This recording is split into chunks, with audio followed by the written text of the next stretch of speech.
Yeah, I'll show you how to get it, but you have to be willing to do the work. The Syndicate, it's a motherfucking movement. It's the Syndicate. You ain't gotta be perfect, long as you down to put the work in. If when it comes to the bullshit you allergic, well, you just might be my kind of person. Welcome to the Syndicate, where real estate wholesaling is what the business is. Ain't gotta talk about it when you out here living it. So if you out here getting it, then welcome to the Syndicate. Welcome to the Syndicate. Welcome to the Syndicate. Hey, so this was a fun episode. I chopped it up with my good friend Drewbie Wilson, called it in Leeds. He was in town for an event we were both speaking at, and we talked about sales, AI, real estate. Yeah, I know you guys will get some value from this one. Let me know what you guys think. I always want to hear you guys' feedback. But if you haven't done it yet, make sure you grab the tickets for the event next month.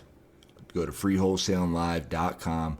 Grab your tickets. It's going to be the baddest wholesaling event of all time, and it's absolutely free. So come hang out, grab your tickets. We'll see you then.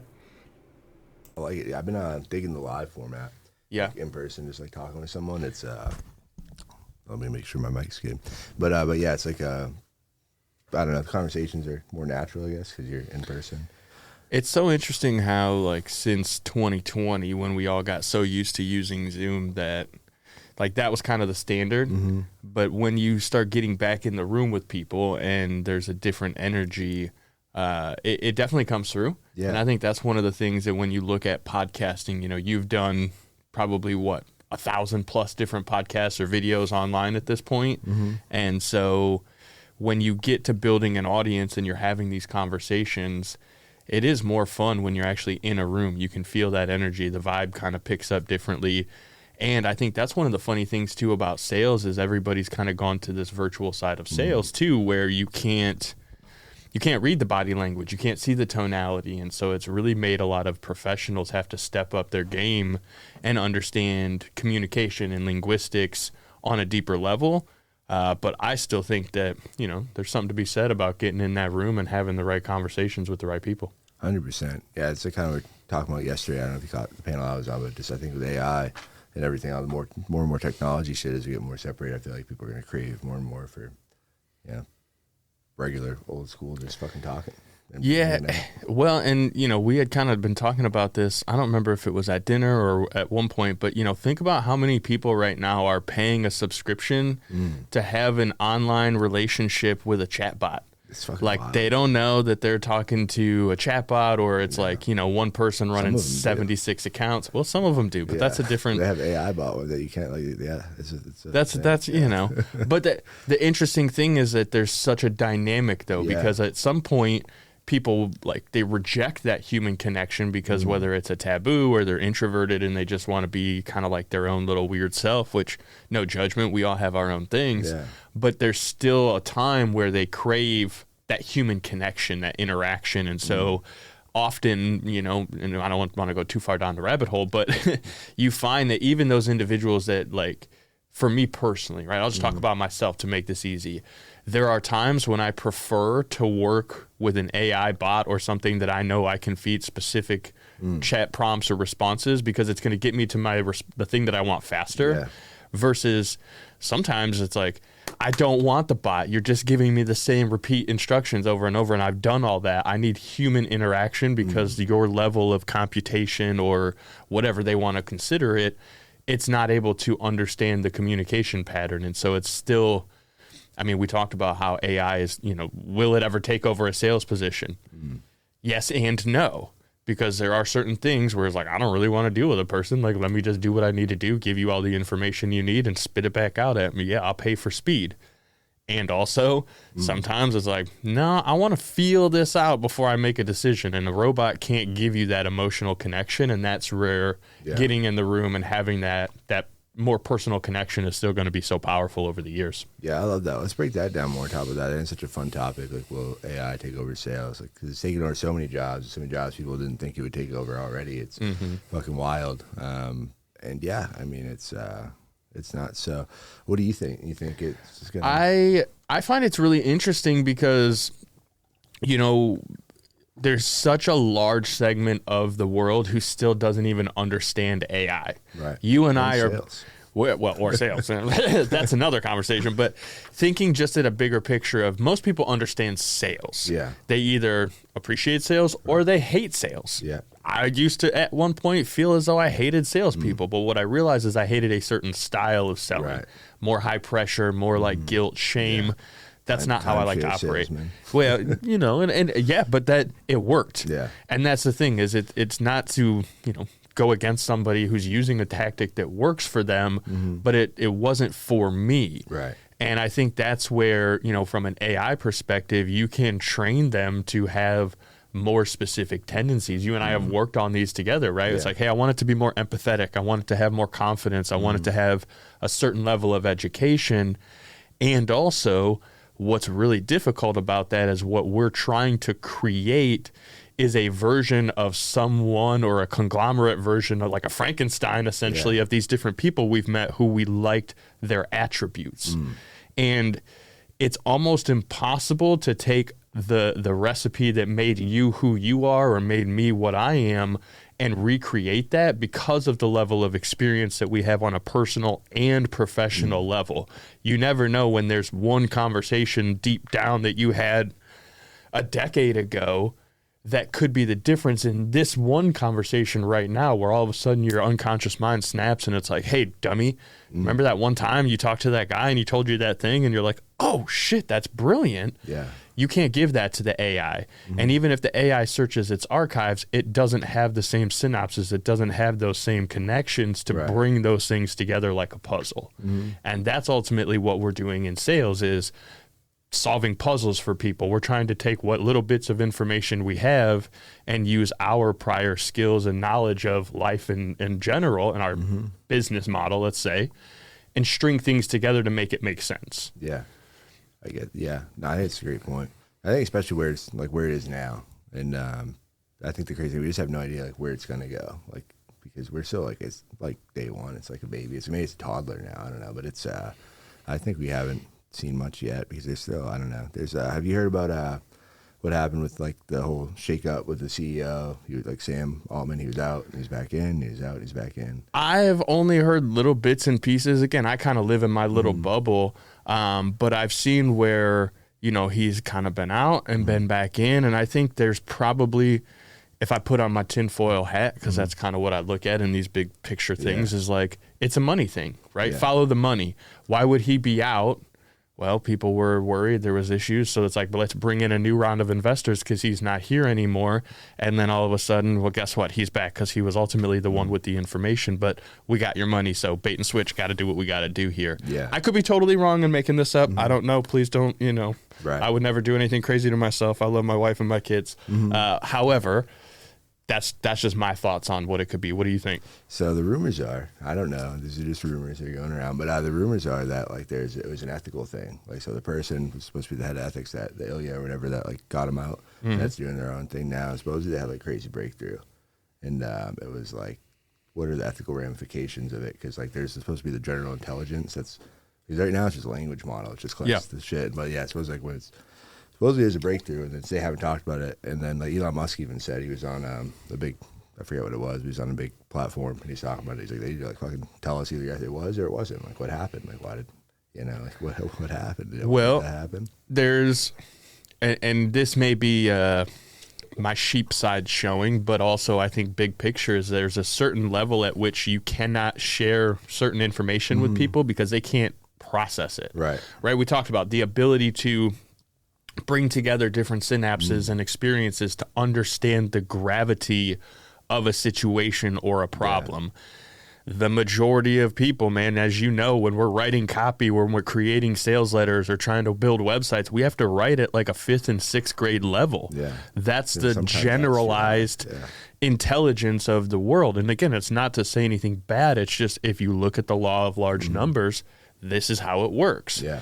So if they were to share that sort of insight or breakthrough with the world, what would happen? Yeah. I mean, think about how fast a meme spreads right now and the misinformation that goes along with it. Like, it could be very, very dangerous. It can sway elections. Yeah. This is, in my opinion, there is a level at which you cannot give people information because it will hurt them more than it will help them. Yeah. Same thing applies in sales. How many times have you been super excited and told someone all these things and they're like, I got to think about it. Yeah, that's true. No, I think that's a great point. I don't know. Part of me though, like I definitely agree with that, but I feel like part of me is kind of like, I don't know if like the general human population even gives a fuck anymore. Like, with all the shit they've been through, like the alien shit, like they're like aliens are real. And like everyone's like, eh. I think our generation has been we've gotten so used to the little white lies. Yeah. Remember when we were growing up and they always talked about the little white lie that wasn't so bad? It was like, it's for your own good. It's a little white lie. I think our generation, I'm 37, I think you're what, early 30s? 32, Yeah, so like, I think we just got so used to the little white lies that now when we hear it, we're just like, well, yeah, of course that was a lie. We knew it was a lie then, like, surprise, surprise. Okay, cool. What's next?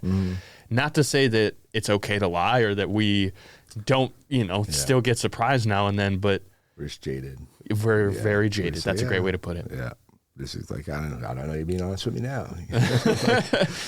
Maybe distracting me from something. Like, well, and I think, we got a little off track on this one, but I love it because this is the fun of doing an in-person versus something scripted, is though that it's the same thing. Big picture, perception is projection, right? I've done a lot of studying of neuro-linguistic programming and psychology and just how the human mind works. And typically what we're seeing in the world, what we're projecting out, is our perception of the world. And it's so we put our own cognitive bias on things, and it's kind of like, well, these are the things that I know. This is what I'm privy to. These are the things I've been exposed to, whether it's in books or in movies or a crazy podcast that we listened to on mushrooms one time. You know, like these things are all experiences that we've had, going back to our conversation from earlier, that shape our perspective of the world. And so, kind of touching on the AI option is like, okay, those of us who grew up understanding that AI has always existed. It's just an algorithm, a formula, right? They used AI to get to the moon, which was just computer algorithms. And at that time, the AI was them feeding these cards into a giant machine the size of this room that we're in, or bigger probably. And that was their artificial intelligence. Did we get to the moon though? Damn it, Kai. I'm not high enough, or we need to get higher to have that conversation. First thing in the morning.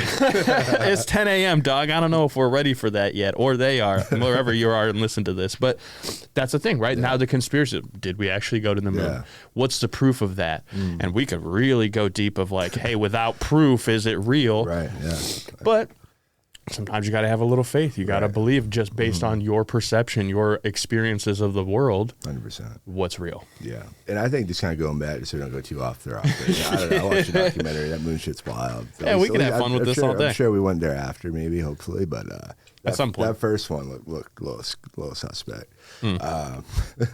But yeah, that's totally the point. But yeah, so for me, I think inbound stuff, like when people like already want to buy some shit, like what you were talking about, say you go to Amazon or whatever, you go to buy something, they don't really need that level of sales. But I think when you're creating a level, and I think that's something I can almost probably do now. But I think that level of kind of what we do here, like when we're wholesaling or we're like creating, well, we have inbound shit too. But I think more just that outbound, like when we're calling a list, we're trying to manufacture a deal out of nothing and just like trying to turn that and like we're creating the thing. I think that's going to be harder for the AI to do. It's going to take longer to get there if we get there at all. And I think that, and not to interrupt you, but I think that's where the emotional and relation building aspect of humans is so much different than robots.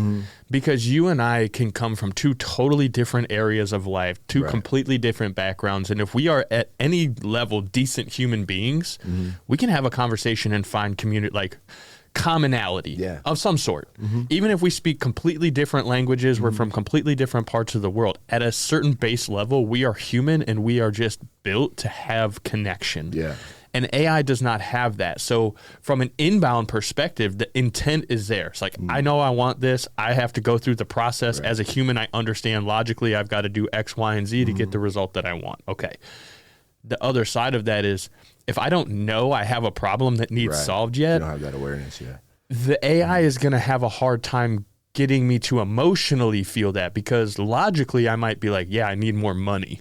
Okay, great. We all want more money. We all need more money. But emotionally, the AI can't get to me and be like, hey, man, you want that money because I see that you have these kids because there's a picture on your wall, right? And tell me more about that. That's me being able to look at the visual cues of what's around me, right? And that's where a Zoom call or in person so powerful versus a phone call or anything like that, is that I can look for things to create common connection really fast. I think I heard Ed Milet talk about this on, is like, hey, how fast can you connect with somebody? How can you like, boom, we're here, you and me, right in this moment. Yeah. AI can't do that. Right. It can't build the relationship like that. And so I think that's where inbound, like we said, I think that's for sure going to take over some jobs. It's going to replace some people. Outbound, door-to-door relationship building, a robot can't knock on my door and convince me to buy something. Like, even a human has a hard time doing that at this point, but a robot's definitely not going to come up and be like, ding, ding, ding, ding. Yeah. Excuse me, sir, I'd like to sell you solar.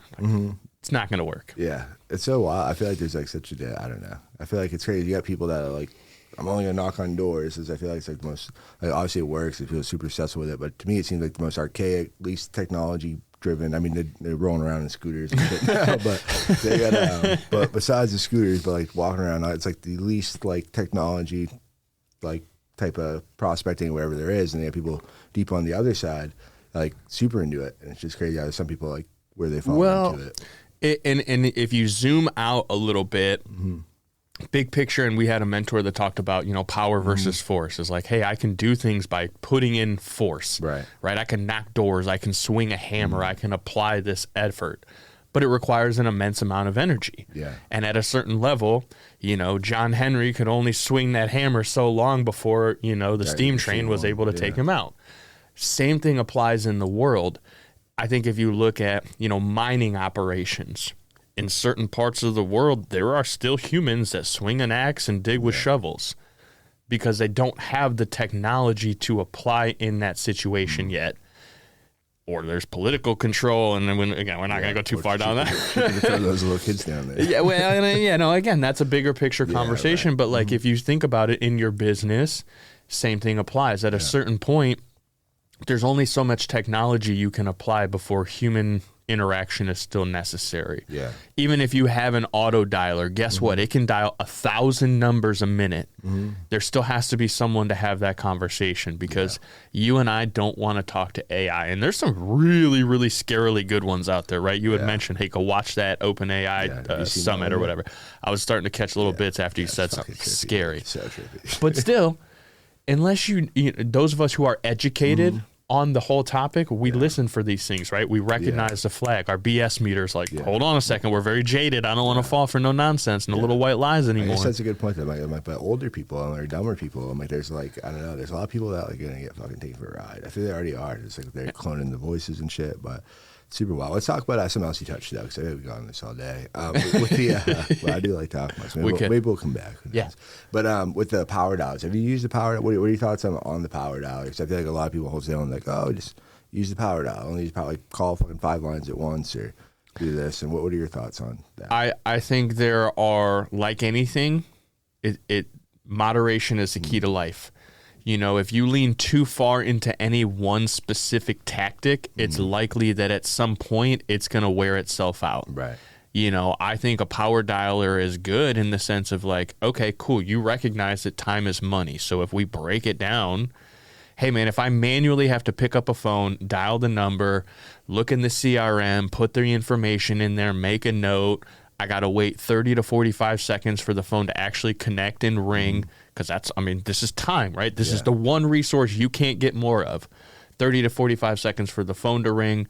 If I'm the kind of person that leaves a voicemail, even if it's a drop note where it's just like a boop, I hit a button and it leaves it there. That still takes another 5 to 10 seconds. You got to wait for your computer to load. You got these different processes, right? So if you get one lead, average time spent on one lead making a call with no connection could be 4 minutes. Right? Like, and that doesn't sound like a lot of time until you're looking at, hey, I'm trying to work 100 leads a day. Yeah. Well, that's 400 minutes right there. So like just basic math, that's like 6 hours, right? Something like that, 6.5. I'm not good at math. Well, 6 times 60 would be 360. So, it's literally almost 7 hours worth of just dialing and picking up the phone and putting it down. Dialing, picking up the phone, putting it down. Like, and that's not even getting you anywhere. Imagine if you're having a conversation. Right. That could take you 20, 30, 60 minutes. Like in the real estate side, like you have to build rapport. You have to you have to understand, before I send a contract on this home, am I going to end up like really screwing myself, or am I getting a good deal? Because on the phone, if you're not on site in person, you can't read the energy. You can't look at what's around you. You're making an educated guess. That takes time. Yeah. So I think one thing, I agree. And then that kind of leads me to the next thing I want to talk about too. But yeah, and I think the one thing, I like the ones that like, you press the button, it goes to the next one, it rings forward automatically, and it just cuts down that time. But the ones with sometimes they have a delay. I guess if you have too many numbers, and it's like, to me, the first 4 seconds on a cold call is like everything. And so there's another good point, right? Where are you using the dialer? Right. Because I was having this conversation with someone yesterday. They're like, we've gone back and forth on dialers because our team doesn't like the delay. Because you and I have grown accustomed to, hey, if there's a delay, we know we're being spam called by people that aren't being as intentional. Right. It's just not like, hey, I just know that you're not actually calling me. You're spam dialing me on a system, which means that you work for a corporation, which I typically don't trust, which means that you're trying to sell me something, and I don't want to be sold. I want to choose to buy. I want to make a decision to say, hey, I want this thing. And so I think that, from a power dialer perspective, I love the efficiency of being able to make calls. Hey, I'm working through my system. I'm being intentional calling you. But if I'm calling 10 different numbers at a time, and then I got to like kiss a button and do this and wait for it to connect, like there's less authenticity, there's less trust. Right. And trust is a huge part of this whole process that we're trying to build here. And so I think if you're just using a power dialer to dial as many numbers as possible, it's like putting 1,000 people in a big pit and saying, go find me a diamond. Yeah. You might find one, you might find 1 million, you might find nothing. Yeah. We don't know. It's not intentional based. Whereas if you're like, hey, I've got a list of 500 people who have in the last 6 months reached out on my website and said, hey, I'd love Kai's free real estate wholesaling script because the dude's making money. He's living his life. He has a wonderful wife. They get to do cool stuff, right? They have this podcast. I want that. Yeah. So I'm going to start with the script because I want to learn this. Well, maybe you have 500 people on this list that you haven't talked to in a while. And at some point, maybe you did talk to them and they were just like, it's not the right time. I don't have the money. We could go into deep on objection handling, but let's just be honest. 5% of people buy right now. Another 95% takes 3 to 6 months. Right. So you load that list into your dialer and you're just like, all right, cool. I'm going to call all of these people, but I'm going to set it up so that I just press a button. It rings. If they don't answer, when I press the next button, it sends them through a series of automations. It sends them a text, makes a note to send them an email a day later. A couple days after that, it puts a reminder for me to call them. Then it sends them another text message and another email. Well, guess what? Now I'm creating multiple touch points off of just a 60 to 90 second investment. Right. And I can move a lot quicker. I can get through a lot more of this information faster. And processing data, that's the key, right? How fast can we process data? How fast can the AI get through the language model and tell me what I need? Right. This is a speed to lead, speed to conversation. How much can you get done in your time that you have, and how intentional can you be? On top of, how can you create systems and processes that allow you to get more done at the same time, right? When they built the tractor, how many people lost jobs? Because the tractor can put on a big thing and drag it across this whole field. Yeah. That's what we're building. 100%. That's my whole thing too, is like, especially everything we do at Investor Plug, we do with our AI and our automations and systems. Like, my whole goal is just to kind of lead them in like cutting time down, like, like on stupid shit, and then being able to spend time on the best shit, which is closing people and building relationship. 100%. And that's the thing where you can leverage the tools. Like an Investor Plug has a great tool for this. So if you guys are in the game, hit up Kai and ask about this. But you can utilize the automations that still feel human-like. Right. Yeah, like I wrote them. They're just me. It's just helping me do more of what I'm already doing and just like less lag. Correct. Hey, guess what? You're probably sending the same 5 or 6, 10 text messages to people, maybe slightly nuanced, but it's the same message over and over. Well, how long does it take you to type it out? Right. What if you created a shortcut in your phone that just said, instead of typing, hey, this is Drewbie over at Call the Damn Leads, I just wanted to check in, see what made you decide to check out my book. Instead of having to take that whole type it out, takes me 60 seconds. What if I just press RE1 and it sends that whole text for me? So what is RE1? Is that like you type that in? It's like a keyboard shortcut. You ever use a keyboard shortcut in your phone? On desktop, but not on the So phone. if you're an iPhone user, you can go into your settings under keyboard, and there's text replacement. And what you do is you type out whatever the phrase is that you want to be in there, and then you can type in like a series of letters and numbers, kind of a short code. And every time you type that into the keyboard on your phone, it'll pre-populate that entire message. So for me, I have a whole series of like every sales conversation, I have 4 to 5 questions that I'm going to go through, right? Because I want to know, pre-qualifying the deal, is this someone that's a good fit to work with? And if not, what needs to be the next step in the process? Well, guess what? Those are the same questions every single time. So I just put them in my phone instead of having to type them out. I know it's going to be the same question. I put a little shortcut in my phone. And Kai, you're not going to believe this, and the people who are listening are going to say BS, but I'll go get the screenshots. There are people who I've had conversations with sending these templated text messages. They reached out on an advertisement or through one of our marketing methods and said, hey, I'm interested in learning more about your product service. Boom. RE1, send it out.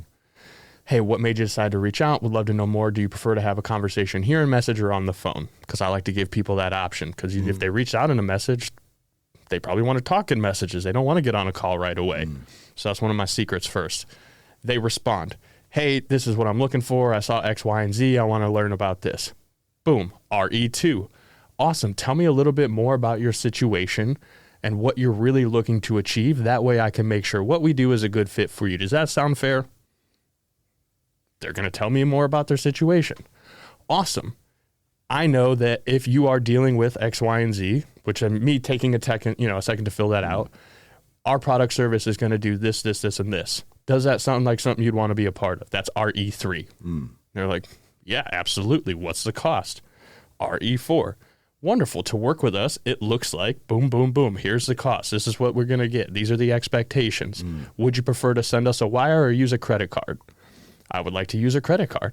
Here's the link. Let me know when you're done. I'll send you the next steps.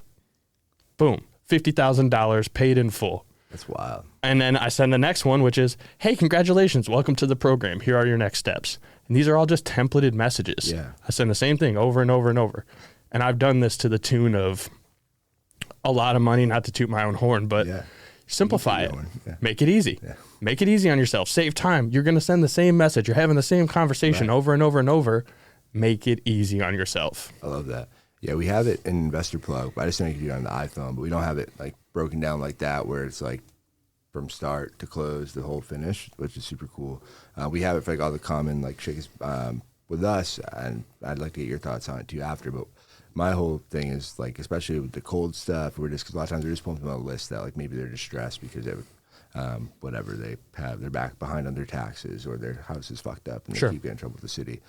So you're cold and like where we'll get the same objections. I have like every like initial, there's like 10 or 12 of them, like things you'll get in the beginning. So it's like, hey, you just press this button and through the app, you can do it right on your phone.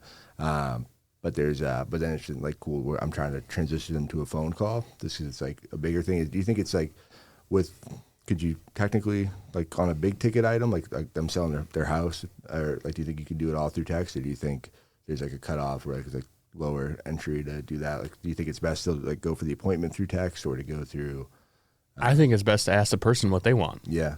It's not about what you want or what I want. It's what does the person want? What's going to make it easy for them to make the decision and move forward with the transaction? Hey, man, I don't ever want to talk to anybody. I'm an introvert. I have a distressed house. That's why I'm on the market. That's why the city hates me, because I got all kinds of weird shit everywhere and I'm fucking awkward. And I don't like talking to people. But guess what? I sit on the internet all day long. I look at weird things. I have chat GPT, friends that I talk to all day. Yeah. Guess what? You reach out to me. You send me a text message. You start asking me questions. You start pushing me to get on a phone call. Yeah. I don't want to talk to this guy. But then, someone like Kai comes along and he's like, hey, man, I see that you're on this list. I'm just trying to reach out and understand what's going on to see if you're looking for any help getting out of this situation. I know the city can be a real pain in the ass.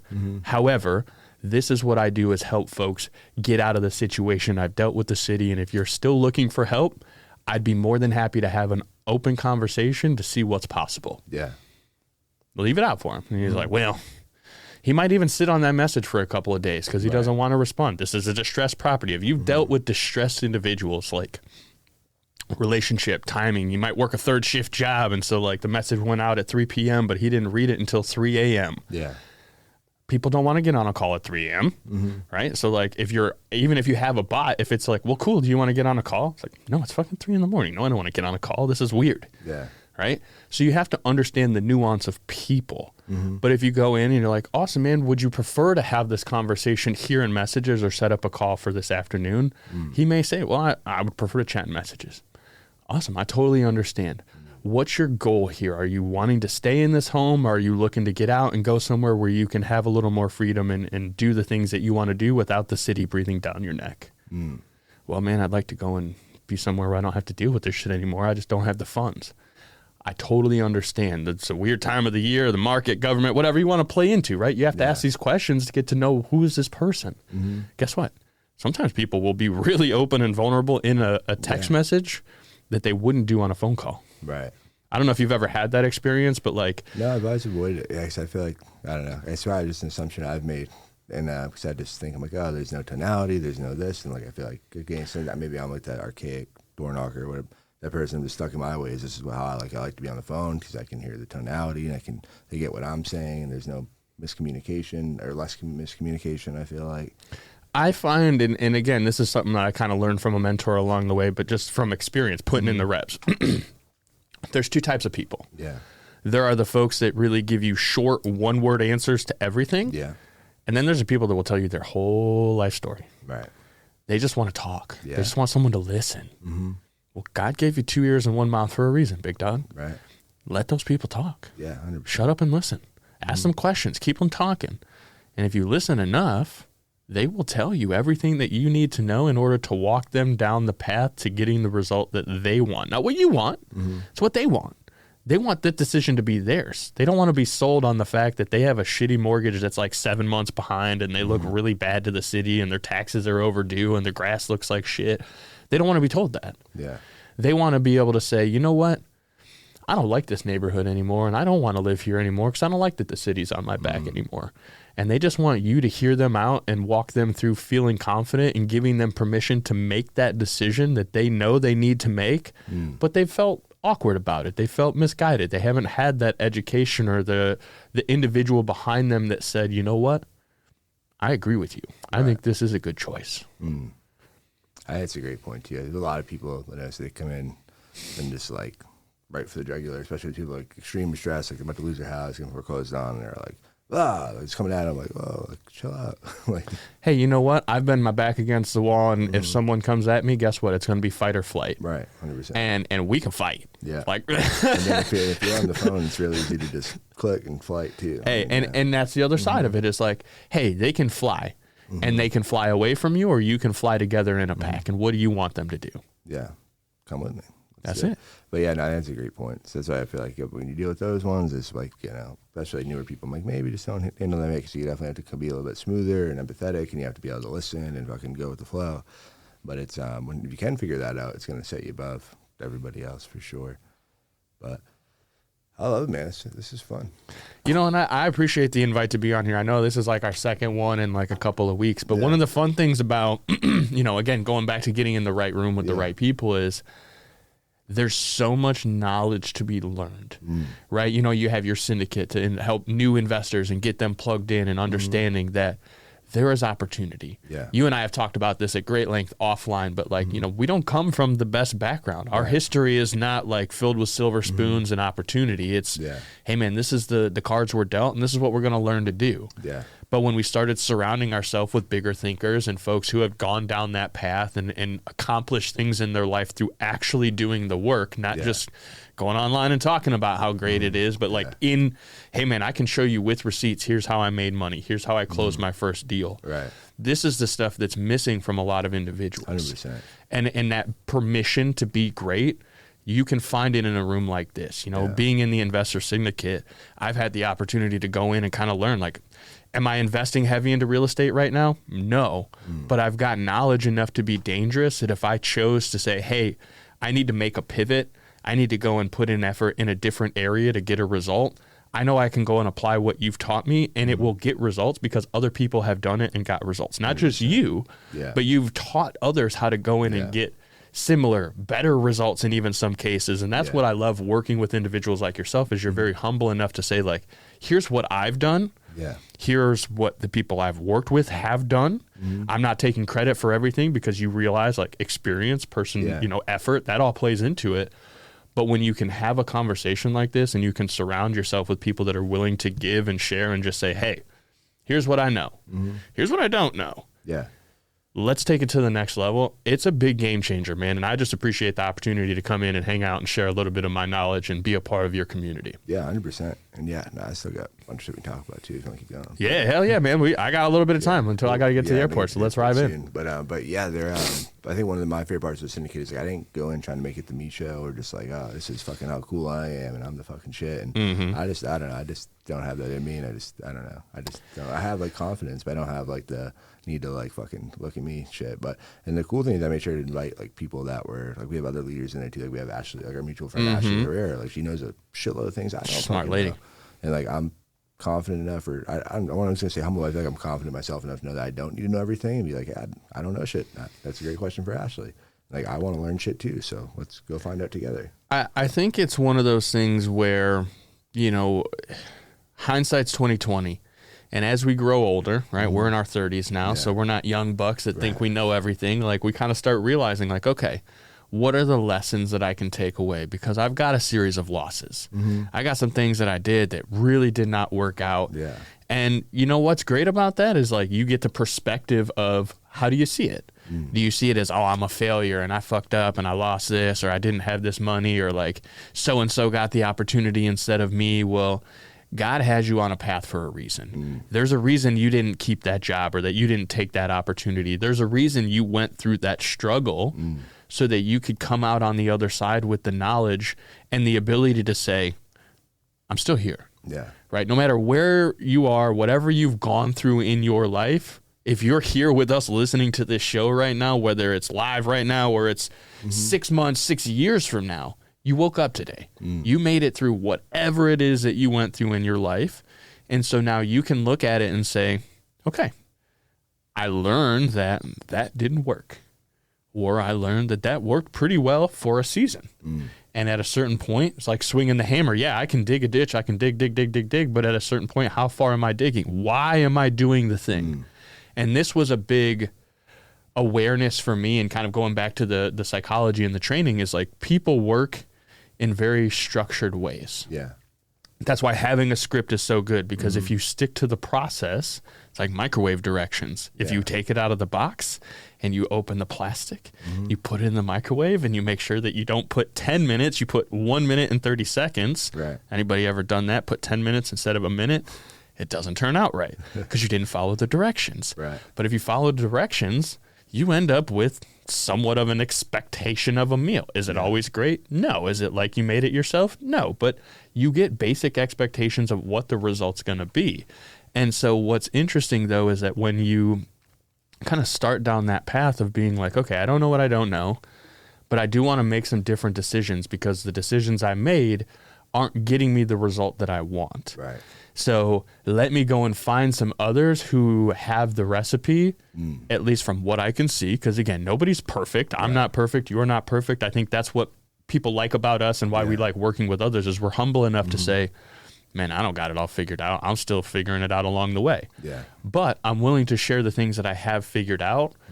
And, is there a cost to that? Of course, because if you're not putting some skin in the game, if you don't have some pain to really get back a return on that investment in yourself, you're not going to do the work. 100%. And that's why I think it's so interesting and why I appreciate that you take the time, energy, money, effort to put out content like this and to create a podcast, because we know that there is that 1% of individuals out there who will hear this and take action on it and go, well, hey, I don't have tens of thousands of dollars to join a super high-end mastermind. And I'm not saying that you should if you're not at that point, but they may have enough money to go and buy a book. Yeah. They may have enough money to go and like download your secrets for scripts. And then maybe they're like, well, hey, you know what, for a couple bucks a month, maybe I get in the room and I start having some higher conversations. Yeah. Because it's all about just understanding that your value in the world is your willingness to go out and do the things that you should be doing. 100%.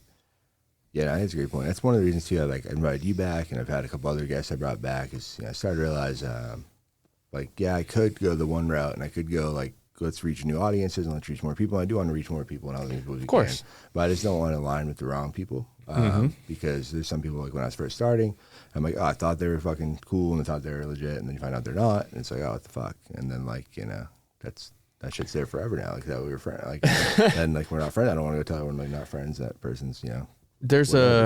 There's a book out there I love called Steal Like an Artist. Have you ever read it? I have, yeah, because I saw you recommend it. And then it's by a gentleman named Austin Kleon. I think it's Kleon. It is, yeah. Yep, thank you, sir. But it's fantastic. And what I learned is over the years, I have spent $250,000 on mentors, hundreds of thousands of dollars traveling to events and investing in babysitters and all these different pieces that go along with what it takes to be in a room like this and to surround yourself with people. And ultimately what I've come to learn is that I like a little bit about this person. I like a little bit about this person. This person might have a lot of professional success, but from a personal level, I don't know that I align with everything they have going on. But I'm not trying to fault them because I'm human too, and I'm not perfect. So it's like, we all, okay, cool. And but then there might be people that are like really, really spiritual and have this deep connection with like energy and God and the universe. And it's like, I like that. Yeah. I have like, I feel that connection. But they're also kind of weird. They're kind of hippy dippy. It's like, I don't know, man. You're a little out there sometimes. You might be on drugs right now. Maybe not. Maybe it's all the drugs you did in the past. Again, I can't judge you because I'm not perfect, but there are things about what you say and that you do that I really like. So let me take a little of this. Let me take a little of this. Let me, you know, let me use these things and let me create my own version. And going back to the book, what it kind of goes on to talk about, not to spoil it for you, I definitely recommend reading it. But there's nothing new. Like all these ideas, all this stuff that's going on, it's not really new. It's just a revisited version of something, a reconnected, a reimagined style. And so if you want to stand out, if you want to be unique, you have to take a little bit from everything, these influences, and make it your own. And use it in your own style, because that's what separates you. Instead of being like the next great so-and-so, you'll never be that person because you have to keep chasing what they're accomplishing first to be them. But you can do your own thing. You can create your own style. And I think this is kind of going back to AI, where it's gotten a little weird because everybody's like, well, AI is going to do these things so I don't have to work and I can just create and have fun and make music and draw and paint. But we're all using AI to create paintings and draw and all that because we don't want to take the time to do that because we're impatient. We want it right now. We want it. Hey, I want to be creative and I want to make this beautiful Mona Lisa, but I want to do it right now. I don't want to take the time that it takes and the energy and the emotion and to pour into it. I want it right now. And that's where I think AI is messing with people, is because like, okay, cool, you can get it right now. But it's like any addiction. When you get the dopamine, you get it right now and you get it right now and you get it right now. Guess what happens over time? It doesn't feel as good. It doesn't have that same like effect on you. And so I think that's going to be one of those things too that starts to happen with AI, is it's like, what's real? Like, okay, cool. Pixar movies were really interesting when I thought that like, geez, it takes 46 hours for them to make one scene. Well, now I just go in there and it's done in 5 minutes. That's okay, true. well, is it still as powerful? Do I still feel as though the energy and the value of it is there? And I think that's a big part of what's going on too. I mean, thinking about AI from the sense of like, okay, if I came to you with a problem and I said, man, I need you to build this thing for me. And in my mind, I'm thinking, hey, it's going to take you a year. So I realize that time is valuable. So like, I'm going to pay you what I see as the value of the year. And then you go in there and you 3D print it and it's done in like 20 minutes. What happens? Do I still see like, is it as valuable as I thought? Because it didn't take as long. And this is where it gets weird, because like from a consultant perspective, it's like, hey, you're paying for the time that it took them to learn the skill to get you the thing that you want. So I can get you instant gratification. I can get you the thing that you want right now. But there's a cost. What's that cost? That's a great point. Now, you touched on something there too that I thought of earlier and wanted to talk about. I feel like the biggest issue is what a lot of people want to find is that easy button, or they want to find like AI is just going to do it all. I ain't going to do shit. And like, you know, I want to do, and they're like, I want my virtual assistants or whatever. It doesn't have to be AI, virtual assistant, be whatever. People are just looking for that shit where they don't have to fucking do anything. And it's like, oh, and they have to do a little bit of work, and then you get lazy and you get comfortable being lazy. And like, I think laziness is a habit, and I think you can very easily and people just like constantly looking for that and just aren't willing to do the work. That's like when it gets dangerous. That's when it's like, oh, none of this shit works. And like, it's because you're trying to fucking do nothing. Like, remember the Pixar movie WALL-E? Yeah, dude, yeah. Remember how they're all like those fat dudes just hanging out on the ship because like they didn't want to do anything. They'd just press a button and they got everything. Yeah. That's where society's going. And here's what I really think is interesting, and this is fun, like a conversation I have a lot with business owners and entrepreneurs, and I had with myself first because it's like, have you ever been on a vacation? You know, you go to a beach and you're like, I'm going to disconnect. I'm going to turn my phone off. I'm going to be present. I'm going to hang out with my family. And day one, cool. You're like, all right, that was good. That feels good. I got, you know. Day two, you're kind of like, all right, what are we doing?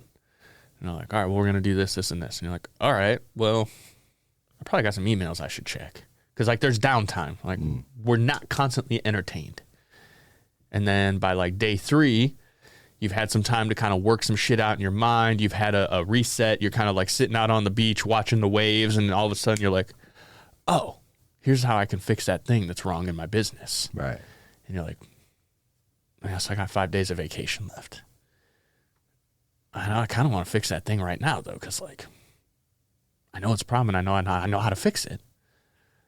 Well, if you know that you can't take time away now and be gone and be, like, out, what makes you think that when you're 50, that all of a sudden you're just going to be like, all right, fuck it, I don't care anymore? It's not how it works. You're going to get bored. And when you get bored, you have two things that happen. You either go and do something productive or you self-sabotage. And how many people do we know that self-sabotage because they started taking the easy route, they started getting the immediate gratification and the result, and they stopped doing the work. Yeah. And then all of a sudden, like, they had a heart attack. They weren't going to the gym anymore. They weren't watching what they eat. They weren't paying attention to their health. They were being content because something else was getting them the result, and they weren't having to put in the work. It's kind of like lottery winners. Like, oh my God, all of a sudden you're rich. You don't have to do anything anymore. And you end up way worse off than you were before because you haven't developed the muscle, the consistency, the discipline to maintain what you've built. Yeah. Does that make sense? 100%. I think it's like I forget what the stat is, but after people retire, they just don't have purpose. They like fucking die. They just die. They just fall over and die. Yeah, you're like bored. You die of boredom. Yeah. That's a real thing. As scary as it is. And I worked with a lot of retired dudes that would tell me that. They're like, I literally just work to make beer money and because I don't want to die. Like anyone I know that just stopped working, they made it 3 to 5 years and then that was it. And so it's just a matter of like, okay, if I'm going to just keep moving and keep working, I won't die. So let's move with it. Is my other energy drink over there? I got one right behind you, sir. Oh, I'm feeding today. Thank you. He's rocking the white monster today. I like your style. If people watch the lives, I didn't have my pink ones. Hey, send my man a case of monsters. Tag him in this. Yeah, try to get sponsored. Hey, you know, that's a big part of the game. Like I think that's a big part of sales too. So like, let's bring this into sales. I think you should sell something that you believe in. Yeah. I think you should sell a product that you use. They're awful. You guys shouldn't drink them. Like, I know this shit's not good for me, but I like them. Damn it, Kai, you really fucked that one up. I know, like, not to swear on the show, but like I was trying to get you a sponsorship, and then you're like, okay. I fucked it up. Sorry, Monster. Sorry, Monster. Shucks. But it is. Like, I still think you should sell something you believe in. Yeah. It makes it a lot easier. You can be more confident. You can be like, okay, yeah, I believe in this thing. And so having that faith and that energy, that ability to transfer that belief makes a big deal. Yeah. You ever met someone that's selling something they don't believe in? You don't want to buy from them. Yeah. No, that's it. I feel like that was what I was thinking too. I'm like, timeshare salesman said it earlier, talking about like sleazy sales to Mike. I'm like, I guess it's not that I don't like the tactics. I don't like what they're fucking selling. I don't like that I don't know. I just don't like they're fucking dirtbags. They know what they're selling is fucking wrong. You know you're a fucking piece of shit, and you're still fucking doing it anyways. And fuck you, timeshare salesman. Hey man, if you're taking advantage of people, we don't like that. Let's just put it like that. No, like sell something fucking good. Like it's easier, it's more fun. Like fucking. Oh man, and that's a whole thing we could spiral off on. Like imagine all the energy people put into doing sketchy things. Yeah. Imagine if you use that energy to do good things. Yeah, right. Imagine all that energy that you spend like being negative and self-deprecating and down talking yourself. What if you flip that and you just said like, I'm a badass. Yeah. And I'm gonna go and help people today, and I'm gonna serve, and I'm gonna help people get what they need and the result that they want. And if it is a timeshare that they're wanting, fuck yeah, let's sell them that. Right. But tell them what they're fucking getting, because you're fucking selling the scam. Yeah, so sell them some real stuff. Sell them the truth. Right. Sell them an actual piece of fucking property. But no, it's Yeah, it's just crazy. But yeah, it's just like you'd feel better at night. You'd like, you'd feel good. And like when you don't have to like duck from your clients and like hide and like be like a fucking coward. And you can be like not even just anyone that's selling something they don't believe in, not just you timeshare people. But honestly, that's why I got out of selling insurance. Because like as a product, I fully believe in it. I understand it's necessary. It's, when you pay for it and never use it, it kind of sucks. But when you pay for it and use it, it's really nice. However, there were situations where I would sell someone a policy based on the information I had, based on all the knowledge and belief that I had in what was going on. And it didn't always pay out the way that I believed. It was like, well, hold on a second. I don't understand why you're denying this claim or why you don't want to pay them what they should be paid. And it's like, well, XYZ condition or this, that, whatever. And I'm like, well, I don't agree with that. I don't align with that. Like, that doesn't work for me. And so even if I believed in the product, like the alignment of not everyone got the expected result based on what I was delivering, I couldn't sell that because it was like, well, no, I can't stand here and promise someone not knowing that my promise will be true. Right. Like, I don't believe in that.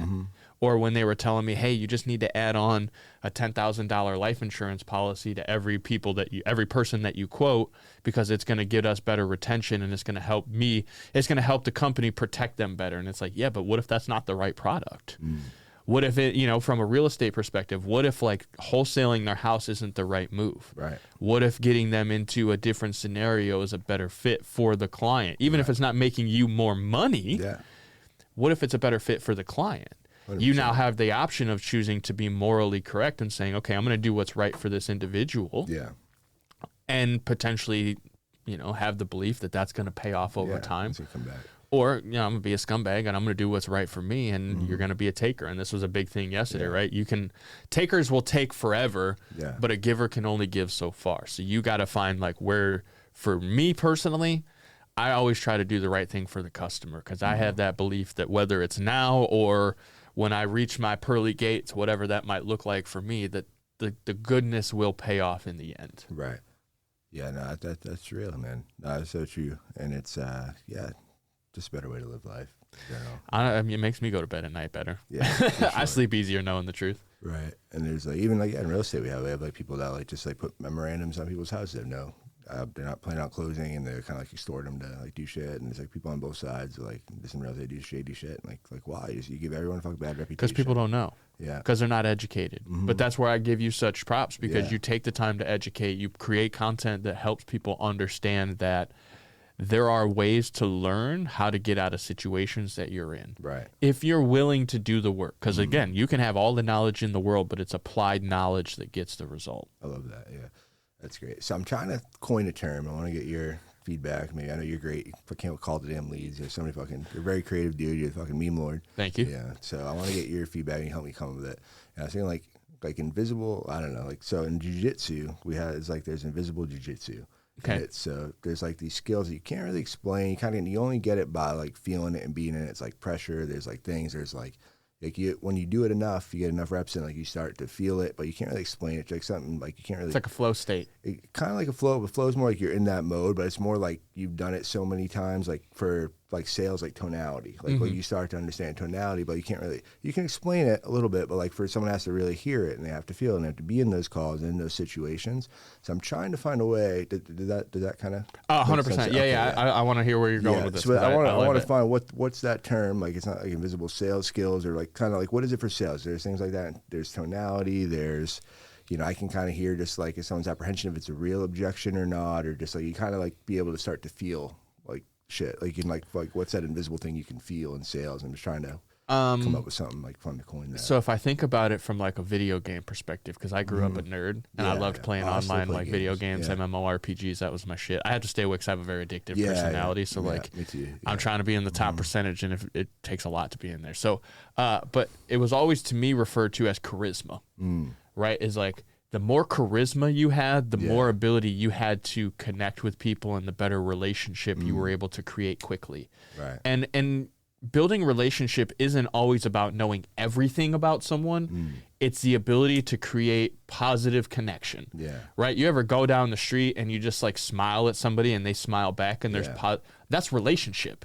Like you've built a relationship with that person very, very quickly, but you don't have to know everything about them. Right. You don't have to have their whole life story. You were able to create emotional connection. That charisma created energy. So like, to me, when I'm thinking about that, you've met a lot of sales professionals that like, they're not the brightest people. They're not the best looking, but God, man, they just have, they got it, right? They got that it. To me, it's charisma. It's that ability to create relationship and to create connection very, very quickly and very, very genuinely. And I think that's just a matter of, as you said, it's like the invisible jiu-jitsu. It's knowing that pressure. It's knowing that timing to apply the shift, or to like move your hands or shift your hip over just the littlest bit, because you know that momentum is going to create energy. So I mean, I don't know exactly how to coin it, and I would love to work with you on this over time. But today, like, but yeah, I just want to bring it up. It's such an interesting thing, because you're right. You can't see it. It's a feeling. It's just that it's like, it's that pit of your stomach, like, oop, it's time. Yeah. It's like, oh, I gotta go. I gotta get out of here. I gotta go. It's the same thing in sales. You know, as you go through and you put in the reps, you know when someone hesitates, and you're like, it's time to ask. Yeah. Why don't we go ahead and get this started? Right. I don't want you to think about this anymore. I don't want you to be in a position where you're confused or unsure. I know based on your energy right now, this is the time to get this done, man. Let's go ahead and sign on the line, so you don't have to deal with this stress, so you don't have to worry anymore. You get to go to bed tonight feeling easy. Does that sound good? Sounds good to me. No, I'm not 100%. No, that's really it, and that's what it. But we'll think on it. It's coming something cool. Okay, I like it though.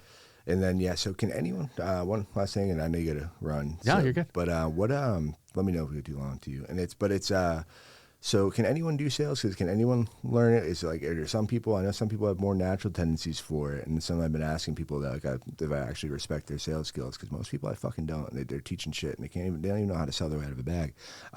But yes, you're also someone I really respect their sales skills as a salesperson. Can anyone learn it? 1,000,000%. Everyone's a salesperson. You are literally selling every day. From the moment when you wake up, you're selling yourself on doing the things that you don't want to do. Right. And then when you get, when you have a spouse, when you have kids, when you have a job, when you have a position, even when you're in service, right? Customer service is sales. Going to a factory is sales. You're selling yourself on getting there. You had to sell yourself on the fact that you were strong enough and had the capability to do the job. You had to sell yourself, and you had to go out and sell whoever on the ability to believe in you to do the thing to get paid. Right. Like, I think sales is always happening. I think when you go to the grocery store and you smile at someone, you're selling them on smiling back. Right? Like, and it's all your tonality, it's all your energy, it's all that belief, that confidence, these things that it's that invisible thing that just exists. This is why AI can't completely take over, because it doesn't have it yet. I don't know. Right? Like, I don't get too far. But like, I think anyone can be in sales if they're willing to just admit that sales isn't always about an exchange of money. It's not always about taking advantage of another person. Sales is not, just doing the thing. It's so much more than that. It is service. In my mind, sales is service. If you are serving someone, you are selling them. You are loving them. You are creating an opportunity for them to get the thing in life that they need, want, desire, and anyone can do it. 100%. And for me, that's like when it started to click for me in sales. Because when I first started, I've worked, like I told you on your podcast, with a bunch of crazy fucking sales jobs. But certain ones I'd like do really good, get in a slump, and then like I wouldn't figure out, I was still doing the work, I wouldn't figure out like, why am I in a slump? And then it was because I wasn't focused on how can I help this person. I was focused on, and I think that's the difference when you get that commission breath or thing. You start thinking like, oh, I just need to get money. What's in it for me? I'm like, oh, I'm doing the things. Why isn't it working? And it's like an energetic exchange. It's like a tongue twister right there. But energetic exchange, and like they feel that shit. Like they feel like you're just like you're in it for you. You're saying the right things. You're doing the right thing. It's one of those other invisible things we're talking about, where it's like, when you're actually focused on helping them and like listening to their problems, and you're actively listening, you're doing these things. Like now I just do it every time. But before, when I first started, I'm like, oh, that was the shift. And when I went back to doing what we're talking about, like that's when I focused on service. That's when I started to win more. Again, we could spiral off deep on this, but I won't take us too far because I know for the sake of time I got to go, and I know you got things to do too. But this is where understanding humans and where they're at mentally right now and what they're trying to accomplish is important, because like, all right, if someone's operating like a teenager, they got to win at all costs. It's got to be about them winning, right? You ever meet like an angry teenager that like doesn't even care if they're wrong? They have to be right, and they have to win. All right, well, sometimes people are in that season. They have to win at all costs. So you have to be able to make them understand that like, hey man, I'm taking a loss here. Like I'm really in this to serve you. Then you get people that are like past that point in life and they kind of find like church or community, and they're like, I just want it to be fair. Like I really don't, the outcome is important, but more than anything, I just want it to be fair. And it's like, okay, cool. Well, let's make this fair. I want this to be fair for you. I want it to be fair for me. Let's make it fair. And then there's those people that are like, I want you to win, but I got to win first. Like like I have to serve me first, but in doing that, I know I'm going to serve you too. So here's how this is going to benefit me and you, but it's got to benefit me first. And that's the hierarchy of like, as we grow, you go from like angry teenager to, worker bee to entrepreneur is your elevation of thinking and being like, okay, where am I in this dynamic? Is it a win at all costs? Is it as long as everything's fair, then we all win. That's great. Or is it I got to win. I want you to win, but I got to win first for you to win. Right. You see how that kind of changes the decision, the discussion, right? Understanding where someone's at, what season they're in, how they're thinking. That's another part of it. Like that's that layer of sales deeper that's different than just going through a script and being like, right, okay, cool, order taking. Yeah. Not that you don't need the script, but to have those kinds of conversations, you got to know what to say and when. Right. It's that timing. Yeah. I feel like first, it's like getting the script and then getting why things are positioned in the script, why they are there. Bingo. Like what the purpose of each portion of the script is and what your goal is in that part. And I can give you a workout routine, but if you just do the same routine over and over and you don't vary it and you don't add different nuances to it, there's a limit to the result you can get. Right. And if you're half-assing reps or, you just, that's damn right. Yeah. But I love that, man. So kind of, I think we explained that. I believe that too. I believe 99.9% of people, unless you have like some crazy, you're mute, you can't talk, whatever. It might be hard to sell, but there's a way you can text. I mean, I feel like pretty much anything, as long as like you're alive, you have ears to listen, you have eyes to watch this, you can do sales. I agree with that, and I believe that deep down inside too. Why is it that some people like just it takes them? I don't know. It just doesn't click for them. They come in like a sales position. Like I've had call centers where I hire people that have the motivation to get it, and it's just like not fucking clicking. And like I feel like. I don't know. Some people get it faster. Why do you think it clicks for? Is it like past experiences like we were talking about? I think sometimes I've thought that's maybe what it is. Like you have that thing, or maybe you can deal with rejection better because you had a hard life. Like some people just like fucking buckle when they like get hurt no, and they're like and it's like it's, I think this is kind of the nuance of humans. Yeah. Past experience, current emotions, current level of thinking, right? Future desires.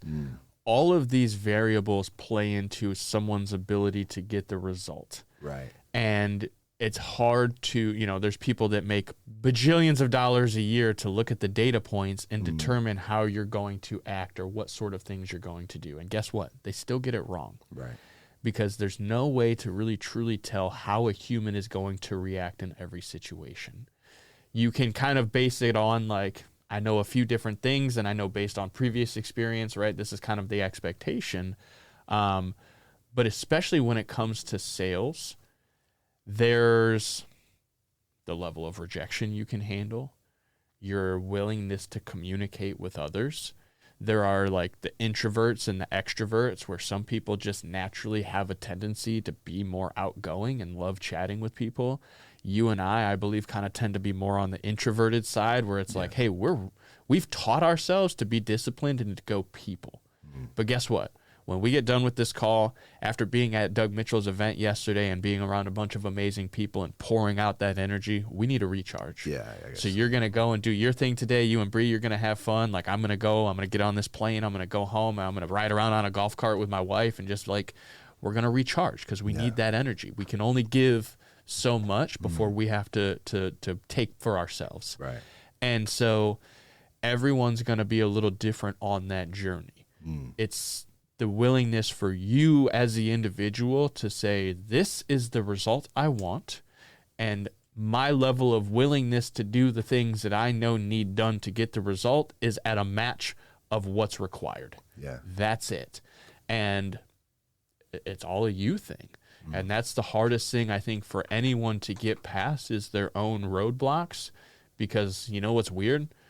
The best advice you give is the advice you give to everyone else, and it's the advice you're not taking for yourself. Yeah, that's so true. I think it's mindset. I'm looking back, there's just one guy I could think of, like when I had like my first business I built out that was like successful, and I was able to get exit, and my partner bought me out. We had this guy, and he had the motivation on stuff, and everybody. I think it was internal, it was a mindset thing because he just didn't have that confidence. And like one day he did, something like, oh, one day he'd be fucking on. And he had it, and it was good. And he's a younger kid, he's just going out drinking and stuff. But I think it was that like having that little bit of like internal confidence and like just believing you're going to get a sale. Because I feel like that's another like weird invisible sales thing. It's like if you don't believe you're going to get the sale, you're not going to fucking get it. Hey man, we could dive deep into the woo woo, but that might be for another episode. Yeah. But and that's the truth though, because you can always look at the variables. It's always a recipe. Yeah. What on those days where he was having a lot of success, what was going on at home? What was he doing throughout the day? On the days that he wasn't, Right. what was going on at home? Yeah. What was he doing? Was he showing up in the same fashion? And that's where we understand that we can train certain things to Right. act and operate at a specific level based on trial and error. Right. But there's still the nuance that can't be accounted for. Yeah, I love that. Maybe that's it. Maybe it's a sales woo woo or that sales woo. That sales woo, baby. You got the woo. Got the woo. Hey, shout out to Pop Smoke. Do one for the woo. Sales woo. Love it, man. But man, this is great. I had a lot of fun. This is the next time you're in town, let's definitely do this again. Heck yeah. And yeah, I'd love to come on here and share some more sales stories too. What's the best way for people who don't know? How can they find Drewbie Wilson? Yeah, I appreciate that, man. Thank you again for the opportunity to be here, and you and Bree and your hospitality to bring me in and let me share a little bit of my funny wisdom and some of my woo-woo side of life. But if you guys don't know me, again, my name is Drewbie Wilson. You'll find me on Facebook, Andrew Wilson. Just because Meta doesn't like Drewbie for whatever reason. They some haters. But honestly, you can go to @CallTheDamnLeads on pretty much every social media platform. I'm out there everywhere. You can find me, callthedamnleads.com. My big thing, man, I want to help people, professionals, sales guys, entrepreneurs, business owners, whoever you are, wherever you're at in your journey. I want to show you to understand the value of your time and then how to use it to build a sustainably successful life. Because I've been through the burnout, I've built success, I've gone through that rise, and also understood that at a certain point, it doesn't fulfill you. It doesn't give you everything that you want, and it's really easy to break yourself chasing something that's not sustainable. Right. So when I look at life and success as a perspective, I want to help you see what is your version of it and how can we make it sustainable so that you get to live it a long time, not just for a little while. I love that. Yeah, definitely go follow him. Go check out Call the Damn Leads. Get in now because it's going to be the biggest fucking brand in sales. Hey, come on. You're not going to be able to go anywhere pretty soon. He said 5 years. I think it's less. I think you're going to see Call the Damn Leads everywhere. A lot of you guys know David. He's one of the guys in my mastermind in the syndicate. Literally, he says it helps him so much. He has it on his laptop. He has it there. He's like, every day he's like, doesn't fucking feel like it. He's like, oh, I know what Drewbie says. He says, call the damn leads. And he picks up the phone. He calls them, man. So keep doing what you're doing. You're impacting more people than you know. Man, I love it, man. Thank you again for coming on. We'll see you soon.